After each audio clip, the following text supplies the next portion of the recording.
The loudest sound in the world isn't the explosion. It's the silence on the morning of day 2. Yesterday, your eardrums were rattling from the shockwave and the sirens. Today, dead quiet. The kind of quiet that feels heavy. You wake up in the dark, cramped in a basement corner, your neck cricked against a supply crate. For a split second, you think the nightmare is over. Then you hear the clicking. That rhythmic, dry ticking of the Geiger counter you bought off eBay 3 years ago. It's not screaming like it was yesterday, but it's steady. It's angry. That sound is the only reason you're still breathing, and it's the only reason you can't leave. Welcome to day 2. This is the filter. This is where the adrenaline wears off and the math takes over. Most people think the blast is the killer. Wrong. The blast is just the opening bell. Day 2 is where the real war begins, and your enemy isn't a foreign army anymore. It's physics. It's biology. And it's the look on your kid's face when they ask for breakfast, and you have to do mental arithmetic on calories versus radiation exposure. Let's paint the picture. You're in a mid-sized town, maybe Ohio, maybe Kansas. Far enough from the primary targets to avoid vaporization, close enough to catch the wind pattern. The fallout arrived overnight. It sounds like sand hitting the roof. That's the ash. It's highly radioactive dust from the crater of a ground burst upwind. You're in the basement. You've got mattresses stacked against the windows, books lined up on shelves as improvised shielding. It smells like old sweat and fear down here. Your spouse is asleep, twitching in a dream. You look at the dosimeter. The rate has dropped, but the accumulated dose is climbing. You feel fine, maybe a little nausea, but is that radiation sickness, or just the fact that you ate cold beans and terror for dinner? This is the mental trap. You can't see the radiation, you can't feel it burning you. But if you walk upstairs to check the front door, you're dead in a week. Day 2 is a prison sentence, and you are the warden. You need to understand the clock. Nuclear survival is governed by the 7 to 10 rule. It's the standard decay rate for fission products. For every 7-fold increase in time, the radiation drops by a factor of 10. Let's run the numbers for your town.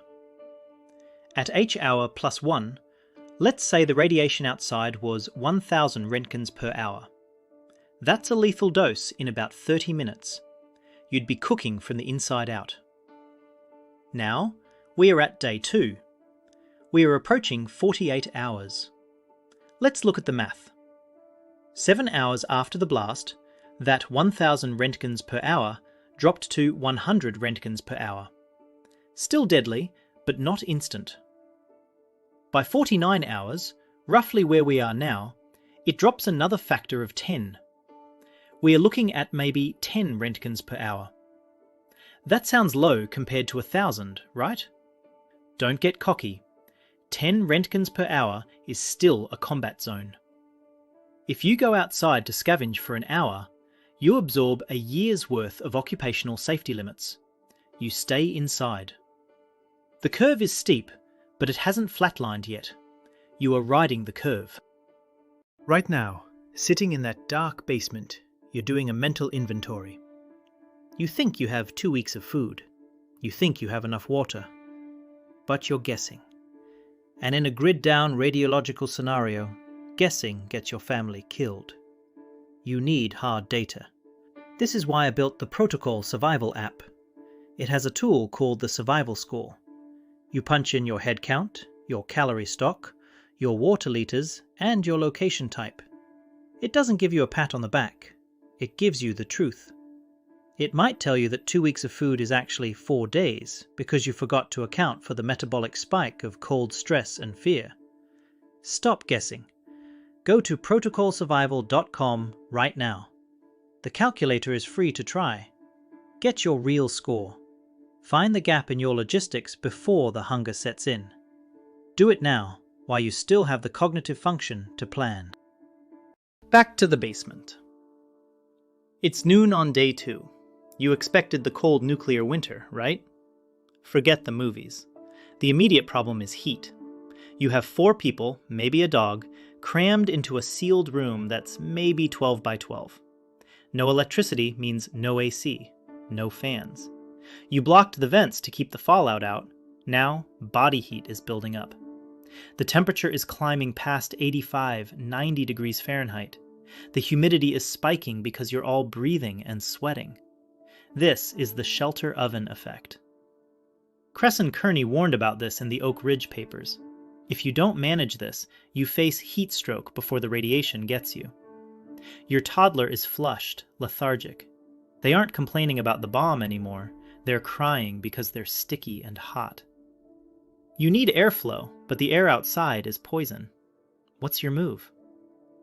This is a specific tactical dilemma that ruins most generic preppers.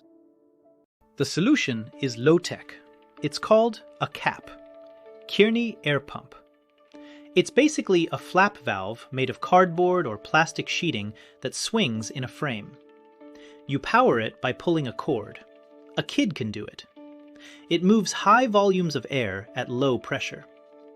You place the intake near the floor where the air is coolest and filter it through a crude particulate filter. Even a bedsheet folded multiple times can catch the heavy fallout dust if you don't have HEPA. You need to create positive pressure, or at least circulation. If you didn't build a cap before the blast, you are improvising one now with a trash bag and a broom handle. The goal isn't comfort. It's keeping your core body temperature below 100 degrees. You strip the family down to underwear. Modesty is gone. Survival is the only metric. You rotate shifts pulling the cord on the makeshift fan. That rhythmic whoosh, clack, whoosh, clack becomes the soundtrack of day 2. Let's talk about the thing nobody talks about in the survival forums. Poop. It's day 2. The plumbing is dead. Even if the water is running, you don't flush. Why? Because the sewer treatment plant is gone, and backflow could bring radioactive sludge or disease right into your home. Plus, you might need that water in the toilet tank to drink later. So, you're using a bucket. 5 gallons. You lined it with a heavy-duty trash bag. By the afternoon of day 2, with 4 people using it, that bucket is a biological weapon.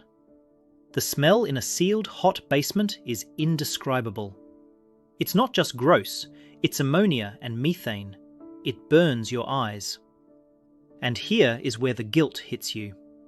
Your spouse looks at you with disgust. Not at you, but at the situation. You promised to keep them safe, but you're forcing them to squat over a bucket in the dark, next to where they sleep. You need a SOP for waste, Standard Operating Procedure. Rule 1. Separation. Urine goes in one bucket, solids in another. Urine is sterile when it leaves the body and easier to dump. Solids are the disease vector. You need cover material, cat litter, sawdust, heck, even dirt from a potted plant. Every time someone goes, they cover it. It keeps the flies down and the smell manageable. When the bag is full, you don't just toss it out the door. You double bag it, you tape it shut. You store it in a designated dirty corner as far from the food as possible. Or, if you have a safe chute to the outside, you eject it. But do not open the main door. Breaking the seal of your shelter to toss a poop bag could let in enough fallout to spike the room's radiation levels. Sanitation kills more refugees than bullets. Dysentery in a grid-down scenario is a death sentence. Keep it clean, or you die shaking in your own filth. The adrenaline dump is over. Now comes the crash. Acute stress reaction. You're sitting there, and the isolation hits you. No internet, no news. The radio is just static. Maybe an EMP fried the towers. Or maybe there's just nobody left to broadcast. It's sensory deprivation. Your mind starts to fill in the blanks with the worst-case scenarios. You start hearing things. Was that a scream outside? Was that a truck engine? No, it's the wind. The kids are the hardest part. They aren't soldiers. They don't have the discipline to stare at a wall for 48 hours. They get restless. They get loud. And every time they shout, you flinch, thinking they're going to attract attention. But who's going to hear them? The dead neighbours? You have to become the entertainment director of the apocalypse. You need a deck of cards. You need a schedule. 0800, wake up. 0900, ration check. 1000, quiet reading. Routine is the only thing holding the madness back. I can hear the comments already. Sergeant Miller, this is defeatist. The National Guard has response plans. FEMA has stockpiles. The Navy would deploy hospital ships. Let me stop you right there. In a localised disaster, a hurricane, a single dirty bomb, yes, the cavalry comes. But we're talking about a full escalation. Multiple cities hit. The grid is fried. The roads are parking lots full of glassed cars. The National Guard? Those soldiers have families too. When the mushroom clouds went up, how many do you think reported for duty versus how many went home to load their own trucks and protect their own kids? The command structure fractures, and even if they are operational, they are focusing on continuity of government, protecting key infrastructure, not digging you out of a basement in suburbia. You are not on the priority list. Accept this. It's not cynical, it's tactical. If you wait for a man in a uniform to save you on day 2, you are outsourcing your survival to a system that has already collapsed. Once you accept that nobody is coming, the fear changes. It stops being panic and starts being responsibility. You are the president, the general, and the FEMA director of your house. That 12 by 12 basement is your sovereign territory. This mindset shift is critical. You stop looking out the window for a truck and start looking at your resources with a cold, hard eye. You have to make the decisions that hurt. Rationing the water when your kid is thirsty. Denying entry to the neighbour who didn't prepare. That's the heavy lifting. The government isn't coming because the government is effectively gone for you. You are the government. Act like it. Then it happens. 2 p.m. A heavy thud on the floorboards above you. You freeze. The basement door is reinforced, barricaded from the inside. But you hear footsteps. Heavy, dragging footsteps. Then a voice. "Miller! I know you're down there. Help me!"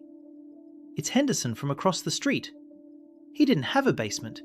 He tried to outrun the fallout in his sedan and got stuck. Now he's back. He's banging on the door. He sounds wet. Sick. You know what that means. He's covered in fallout. He's walking death. If you open that door, you break the seal. You let the radioactive dust in. You expose your kids to everything he's carrying. But he's your friend. You borrowed his lawnmower. He coached your son's Little League team. He's screaming now, sobbing, "Please, let me in! It burns!" Your wife looks at you, tears in her eyes, terrified. This is the test. It's not a math test. It's a soul test. What do? You stay silent. You grip the handle of your shovel, knuckles white, and you wait for the banging to stop. It takes 20 minutes, then silence returns. Let's say you didn't have a choice. Let's say a window broke, or you had to drag a family member in who was caught outside. You now have a contamination situation. You need a decon line. This has to happen in the mudroom or the garage, nowhere near the clean shelter. Step 1. Strip. 90% of the radiation is on the clothes. That dust is emitting gamma and beta particles. Get the clothes off. Do not pull shirts over the head. Cut them off so the dust doesn't brush the face or nose. Step 2. Bag it. Those clothes are toxic waste. Seal them. Step 3. Wash. If you have water, use it. Lukewarm, Soap. No conditioner. Conditioner binds radioactive particles to hair follicles like glue. Do not scrub the skin raw. If you break the skin, the radiation gets into the blood. That's game over. If you don't have water, use baby wipes or a damp cloth. Wipe away from orifices. Wipe and toss. You do this until the Geiger counter stops clicking when you pass it over the skin. Then, and only then, do they enter the clean zone. While we're on biology, let's talk about the thyroid. The fallout contains iodine-131. Your body, specifically your thyroid gland, loves iodine. It will suck that radioactive isotope up like a sponge. Once it's in there, it shoots radiation directly into the tissue, causing cancer down the line. This is where potassium iodide, Ki, comes in. But here is the catch. It only works if you take it before or immediately upon exposure. And it only blocks radioactive iodine, nothing else. It's not a magic anti-radiation pill. It doesn't stop cesium or strontium. I hope you have it in your kit. If you do, the dosage is specific. 130 milligrams for adults, less for kids. If you overdose a kid on Ki, you can damage their thyroid permanently. You have to read the label. If you don't have it, you pray the fallout doesn't have a high iodine content, or you keep your family on a zero dairy diet for months, because cows eat the grass has dust, and the milk becomes poison. Day 2, evening. Thirst is setting in. You have 20 cases of water? Great, that's gold. But you don't drink when you're thirsty. You drink on a schedule. Why? Because if you drink ad hoc, you run out. But here is the paradox. You cannot ration water to the point of dehydration. A dehydrated body handles radiation poorly. The kidneys need to flush toxins. If your urine is dark, you are failing. You need to give the kids small sips constantly. Do not let them gulp. And watch the food. High-protein food requires more water to digest. If you are low on water, stop eating the beef jerky. Switch to carbs. Crackers, candy, rice. They burn cleaner and require less hydration. It's a physiological balancing act. You are balancing the water inventory against kidney function. If someone starts vomiting, common with radiation sickness or just stress, you are losing fluids you can't replace. That's a spiral. Listen to me closely. You probably have your survival plans saved on your phone. Maybe in Google Keep, maybe in Apple Notes. Where do those live? The cloud. In a day 2 scenario, the cloud is gone. The server farms are down, or the connection is severed. If you try to open that document, you get a spinning wheel. That spinning wheel is the symbol of your lack of preparation. You need a system that works when the world is dark. Protocol Survival is built for this. It has an offline mode. Once you download the app, the entire library, the medical manuals, the checklists, your inventory data, is stored locally on your device's chip. No signal? No problem. It turns your phone into a standalone survival computer. Don't wait for the grid to flicker out to realise you can't access your own plans. Download Protocol Survival, sync it, then go to Settings and toggle Offline Mode to test it. Secure your data now while the servers are still humming. Night falls on day 2. The basement gets darker, if that's even possible. The heat hasn't broken. The smell is worse. But the worst part is the fatigue. You've been awake for 40 hours. Your eyes feel like they have sand in them. You need to sleep, but you're afraid to close your eyes. What if a pipe bursts? What if the fire from the town spreads to your block? You set up a watch rotation. 2 hours on, 4 hours off. You sit there in the dark, holding a flashlight you're too scared to turn on to save batteries. You listen to the breathing of your family. It's ragged. They are exhausted. This is the low point. The initial shock is gone and the long grind is staring you in the face. 28 days left. It feels impossible. The psychological weight of 28 more days is heavy enough to crush you. Do not think about the month. Think about the next hour. Can we survive until 0200? Yes. Good. Then we worry about 0300. I mentioned fire. Let's double-click on that. Hiroshima wasn't just destroyed by the blast. It was destroyed by the firestorm that followed. In a modern US town, you have natural gas lines. If the blast ruptured mains 3 blocks away and a spark hits, you have a neighbourhood fire. The fire department is not coming. If you smell smoke on day 2, you are in the worst possible scenario. You have to choose: stay in the shelter and risk smoke inhalation and roasting, or evacuate into the heavy fallout. This is why you should have turned off your gas main at the street the second the alert went out. Did you? If you didn't, it's too late to go out and do it now. If you smell smoke, you seal the vents. You use wet towels under the door. You pray the wind shifts. If the house catches, you leave. You wrap everyone in layers, you put on masks, and you run. Better to take a dose of radiation and live than to burn to death in a hole. That's the hard calculus. If you have a ham radio, or maybe a shortwave that picks up a faint signal, be careful. Information on day 2 is dangerous. You might hear voices. Some are military, encrypted. Some are random survivors. You will hear rumours. Safe zones in the north. Antidotes being distributed at the high school. The war is over.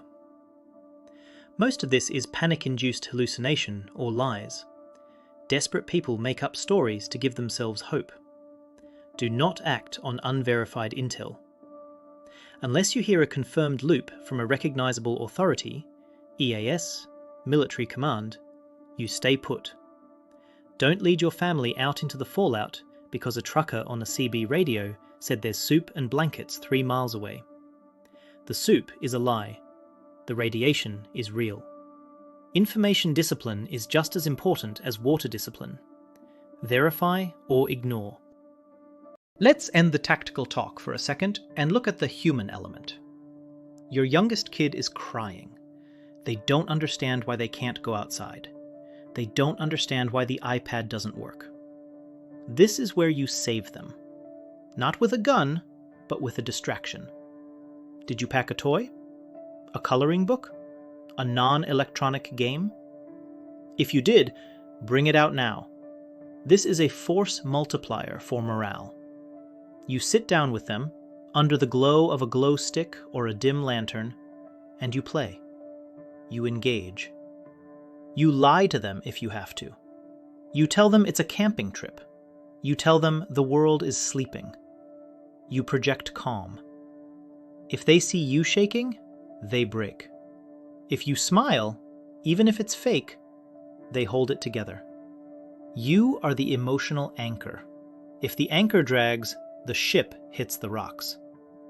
This is the hardest work you will ever do, masking your own terror to preserve their innocence for one more day. Day 2 fades out.